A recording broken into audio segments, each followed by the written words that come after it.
Pria ini adalah seorang pembunuh bayaran yang mengikuti aturan dengan sangat ketat. Ia tidak pernah meninggalkan siapapun hidup dalam setiap misinya. Bahkan seekor nyamuk pun tidak. Ia juga memiliki syarat yang jelas. Sebelum menerima pekerjaan, klien harus membayar setengah dari uang di muka. Setelah menyelesaikan misi, ia pulang dan menunggu untuk menerima sisanya. Hidupnya terus berputar dalam rutinitas yang sama, dan ia pikir dirinya akan selalu sendirian. Namun di tempat berbeda, terdapat seorang pencuri wanita yang cerdas. Wanita itu memiliki paras yang polos. Ia memasukkan petasan ke dalam mulutnya, menyalakannya, lalu melemparkannya ke sebuah taman. Saat para penjaga keamanan berlari menghampiri, ia diam-diam mengayuh sepedanya masuk ke dalam museum. Kali ini, ia tidak mencuri hanya untuk bersenang-senang. Ia masuk ke sebuah kantor, melepas mantelnya, dan mencuri sebuah lukisan senilai $2 juta. Tetapi rencananya mengharuskan ia mengembalikan lukisan itu sebelum museum tutup, agar tidak menimbulkan kecurigaan. Nama wanita itu adalah Bella, dan ia berlatih cara bernegosiasi dari pewaris. Ia juga berlatih bagaimana keluar dengan membawa lukisan itu. Jika pembeli memintanya untuk tetap tinggal, ia akan menukar lukisan asli dengan yang palsu pada saat yang tepat untuk menyelesaikan trik tersebut.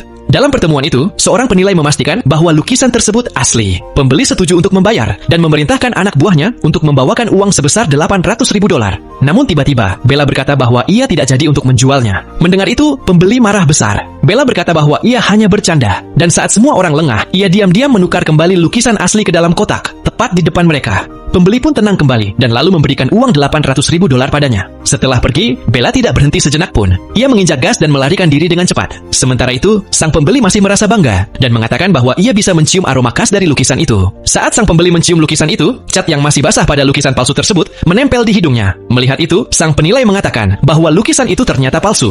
Menyadari ia tertipu, si pembeli marah besar, lalu memerintahkan anak buahnya untuk mengejar. Dan tidak lupa, ia juga menghubungi pembunuh bayaran terbaik yang ia kenal, yaitu Jason. Rencana Jason adalah menyingkirkan Bella di tempat yang sepi dan tersembunyi. Namun saat ia mengikutinya, ia terus-menerus dibuat terkejut. Bella mencuri dimanapun ia berada. Ia bahkan mengambil sesuatu dari toko bunga sebelum masuk ke ruang ganti. Jason berpikir inilah saatnya. Ia menunggu di luar, mendengarkan suara dari dalam ruangan. Yakin bahwa Bella masih di dalam, ia berbalik, bersiap untuk menyelesaikan pekerjaannya. Tetapi Bella sudah berganti pakaian dan kabur lewat pintu keluar lain. Jason terus membuntutinya hingga larut malam. Ia punya banyak kesempatan untuk menembak, tapi setiap kali ada kesempatan, selalu ada sesuatu yang menghalangi. Frustasi, ia memutuskan untuk menyerangnya secara langsung. Namun saat itu juga, Bella berhenti di sebuah hotel.